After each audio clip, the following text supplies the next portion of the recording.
Olá, estamos aqui com mais um CESPcast, o videocast do CESP, e hoje falaremos sobre evasão escolar e o mundo do trabalho. Olá, meu nome é Isaías, tenho 17 anos, sou aluno do Colégio Estadual do Setor Palmito e é isso. Estamos aqui com a professora Rívia. Eu tenho aqui o currículo da professora Rívia. Ela tem pós-graduação em Pedagogia pela Universidade de Iguaçu. Ela tem Ciências Sociais pela Universidade Federal. Ela tem especialização em Neuropedagogia e especialização em Psicopedagogia. Esqueci mais alguma coisa? Temos também a docência universitária, né? Aí, pela UEG. Aí agora eu vou passar a transição. Vamos pro primeiro tópico. Vamos ler um tema sobre a matéria que vamos falar, que é a evasão escolar e o mundo do trabalho. Esse tópico... problemas técnicos. Eu tô com um trecho aqui que fala sobre: o país está diante de uma crise urgente na educação. Há cerca de 2 milhões de meninas e meninos fora da escola. Somente na faixa etária de 11 a 19 anos, se incluirmos as crianças de 4 a 10 anos, o número certamente é ainda maior. E eles se somam outros milhões que estão na escola sem aprender o risco de evadir. Esse trecho aqui é atualizado de 2022. O que você tem para falar sobre isso, Riva? Bom dia, é um prazer estar aqui com vocês, Vinícius, Isaías, e é gritante os índices de evasão escolar. Isso que você relatou, Vinícius, ele traz mesmo pelo educador Florence Bauer, onde ele fala que houve uma regressão de 20 anos na educação durante o processo de pandemia. Então, é urgente essa retomada do processo educacional, porque nós temos aí mais de 1,5 milhão de crianças que não participou de nada, de nenhum processo de educação a partir de 2020. Então, é necessário a gente inserir essas crianças e adolescentes no processo educacional. Sim. Na evasão escolar, há uma diferença entre evasão e abandono? Sim, há uma diferença, sim.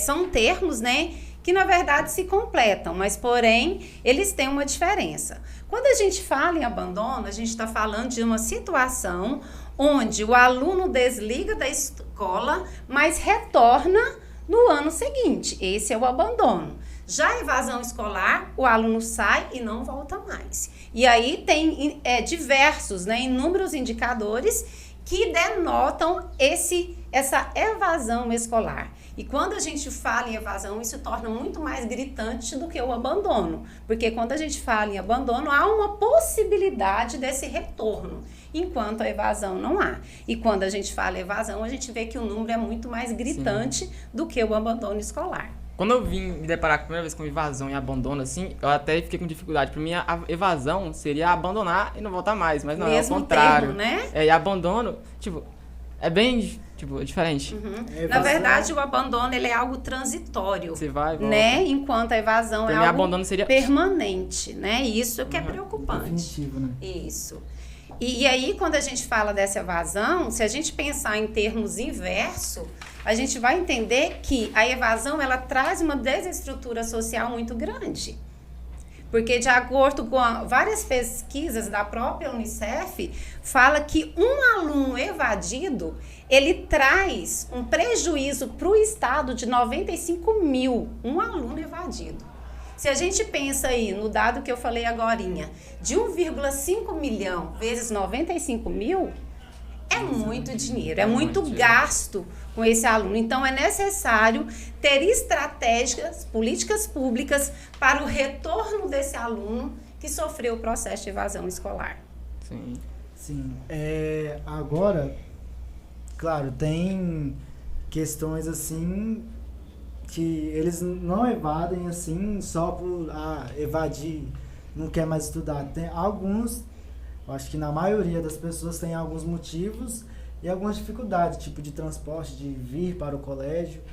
E eu queria perguntar quais são os maiores, principais, assim, de motivo de evasão escolar. Primeira coisa é a gente pensar que o estudo, a educação é um direito que todo indivíduo tem. Porém, sendo uma obrigação do Estado e uma responsabilidade da família. Então, quando a gente fala que está tendo evasão, alguém está deixando aí de fazer a sua parte. E é isso que a gente tem que permanecer em eternos estudos, para que a evasão seja de uma forma há uma regressão desses índices. E aí, quando a gente fala dessa dificuldade, a gente vai entender que tem vários motivos, principalmente a desestrutura familiar. E aí a gente vai no âmbito, principalmente, aí tem a questão de afetividade, de relacionamento conjugal, dos pais, mas a gente também tem uma área que potencializa muito da desestrutura familiar, que é econômica. Se a gente pegar na época da pandemia 2020, 45% das famílias de estudantes de escolas públicas tiveram que ir para o trabalho, porque as suas famílias não conseguiam manter eles na escola, no estudo online. Então, eles tiveram que evadir ou abandonar os estudos porque não tinham como ter a sua subsistência garantida. Então, a desestrutura familiar, ela é gritante em todo o processo, e na pandemia e pós-pandemia, isso tornou-se mais alarmante.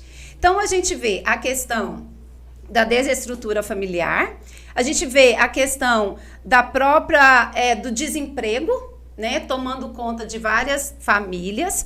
Nós vemos também ausência de políticas públicas voltadas tanto para a questão educacional quanto para as famílias. Se a gente olhar aí nos governos, tanto estadual, federal e municipal, poucas políticas ou talvez nenhuma política pública houve para essa reversão do quadro da evasão escolar no momento de pandemia. Preocuparam-se muito com a questão de aulas online e aí posteriormente aulas híbridas, mas pouco se preocuparam com a desestrutura familiar. Falando sobre pandemia, eu vi uma pesquisa esses dias, eu não trouxe ela aqui, mas eu vi a pesquisa que falava. Primeiro eu vou te fazer a pergunta: há diferença entre evasão escolar entre escola pública e escola privada? O nível? Com certeza há.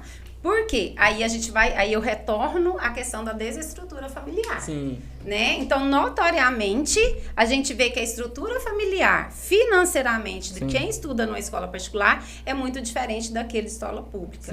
Né? A gente vê isso, por exemplo, no estudo de tempo integral. A dificuldade que os meninos têm de estar dentro de uma escola integral, porque eles têm que trabalhar.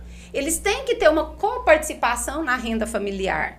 Então, há uma diferença gritante. Infelizmente, não temos políticas públicas de equidade de acesso à educação. Sim.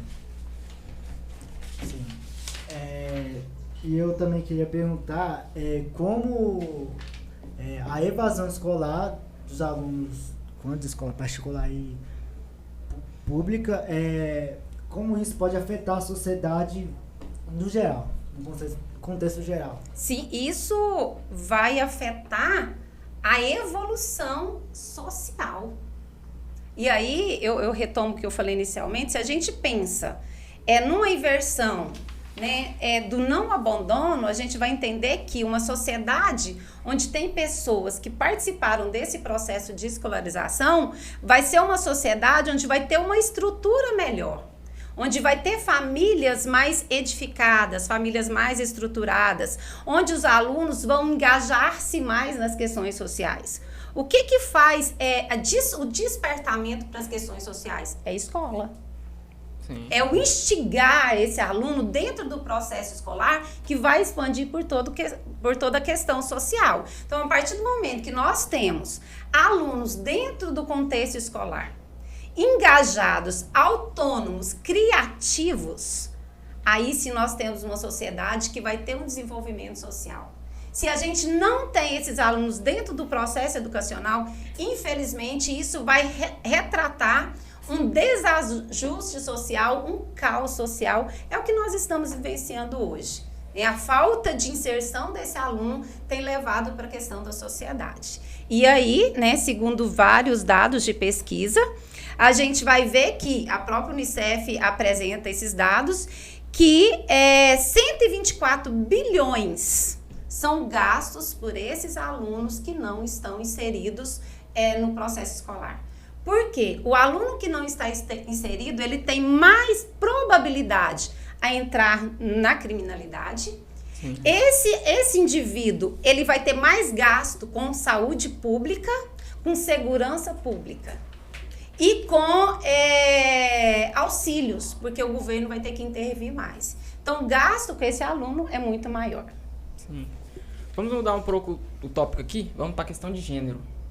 Na evasão, entre meninos e meninas, qual é a maior porcentagem de evasão escolar entre meninos e meninas? Com certeza entre meninos, né? Sim. E aí a gente vai retomar, isso é um estudo, né, feito por Pereira, que é um grande geógrafo também, sociólogo. Ele vai falar que existe, e ele demonstra, entre vários estudos e dados, a questão da desigualdade de gênero.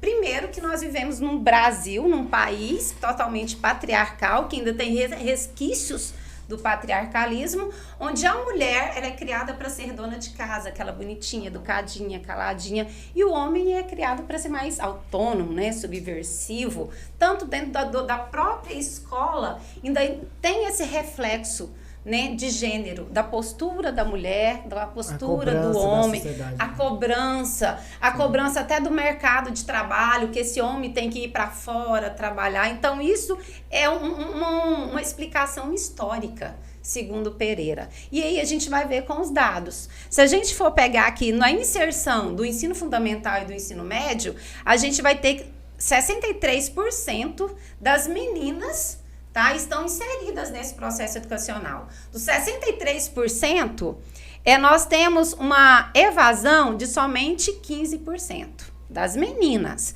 Dos meninos, nós só temos 49% de acesso, de inserção desses meninos no ensino fundamental e médio. E evasão, 19%. Tá vendo? A gente tem uma inserção menor de meninos, porém uma evasão muito maior. Então, a gente vai ver que isso reflete o que a gente está falando, que existe sim uma desigualdade de gênero na questão da inserção educacional. Professora, agora sobre o ensino híbrido. O que a senhora pensa a respeito sobre o ensino híbrido no caso de evasão escolar? A senhora acha que ele pode ajudar? Com relação à evasão escolar, isso tem contribuído, de acordo com as pesquisas. Por que tem contribuído? Vamos dar um exemplo aí do que a gente acabou de falar, dos meninos que precisam ir trabalhar para ajudar nas despesas familiares. Então, o sistema híbrido, ele dá uma possibilidade de tempo. Às vezes ele pode estudar uma hora diferente dessa hora normal que a gente estipula aí durante o período diário, né? O matutino e o vespertino. Então, para ele facilita a questão da otimização do tempo, né? E sem falar que o ensino híbrido, né? Porque o ensino híbrido, ele é o compartilhamento tanto de aulas tradicionais, né? Quanto aulas à distância, utilizando aí as mídias. E esse ensino, ele vai trazer uma certa autonomia, tá? Para esse aluno. Esse aluno vai engajar mais com a realidade dele e também trazer uma personificação mais desse estudo para esse próprio aluno. Então, tem pontos positivos? Tem. Mas a gente não pode esquecer que tem pontos negativos. Tem. Que nós temos indivíduos, nós temos alunos que não têm essa capacidade, não é capacidade, porque capacidade ele tem. Ele não adquiriu ainda a autonomia desse estudo online, desse estudo mais individualizado. Porque o sistema híbrido educacional, ele acaba sendo mais individualizado. E tem pessoas que ainda não conseguiu adquirir essa autonomia. E isso é perigoso, porque isso pode desestimular e levar à evasão. Voltando um pouco na questão de gênero, para os meninos estudantes, qual é o principal motivo da desistência escolar? Já que eles são completamente a metade que mais evadem. Para os meninos é mais a questão do trabalho. É a cobrança do trabalho. Sim. Você é homem, você precisa trabalhar. Entendeu? A menina, embora tenha uma cobrança, mas não é tanto quanto para o menino. As meninas, de acordo com as pesquisas, o que mais fazem elas evadirem é a questão da gravidez na adolescência, né? E os meninos é o mercado de trabalho. Vamos encaminhando para o encerramento agora, Rívia. Estamos encaminhando para o encerramento. Aí gostaria de falar com a senhora um pouco mais que pode ser feito para reduzir a evasão escolar no Brasil. Muitas coisas a gente pode entender, né, que podem ser feitas. para mim, o primordial é políticas públicas. Se eu penso um Estado que foi criado para trazer uma administração para o bem social, então esse Estado é responsável para a evolução, para o desenvolvimento da sociedade. Então, para mim, primeira coisa é políticas públicas, que infelizmente, há alguns anos, isso tem reduzido, políticas públicas voltadas para principalmente alunos da escola pública, que são alunos que infelizmente, em sua maioria, vivem na marginalidade social. Não tem as condições mínimas de subsistência. Então, primeira coisa seria políticas públicas. Segunda coisa que eu acho, segundo ponto, segundo indicador que eu acho que é importante da gente inserir para que reduza a evasão escolar, é a questão da união efetiva entre família, escola e conselho tutelar, né? Para que haja uma pressão maior para essas políticas públicas. Terceiro ponto, né, o critério, o diálogo é muito importante entre os pares, entre professores e alunos, escola e gestão, para que essa escola se torne um lugar de engajamento, de autonomia, de criatividades, de interesse, de sentido, de significado para esse aluno. Que seja realmente um processo importante, porque infelizmente nós vivemos numa era onde educação é deixada em segundo plano. Então é preciso retomar essa positividade educacional no contexto do cenário mundial e principalmente nacional.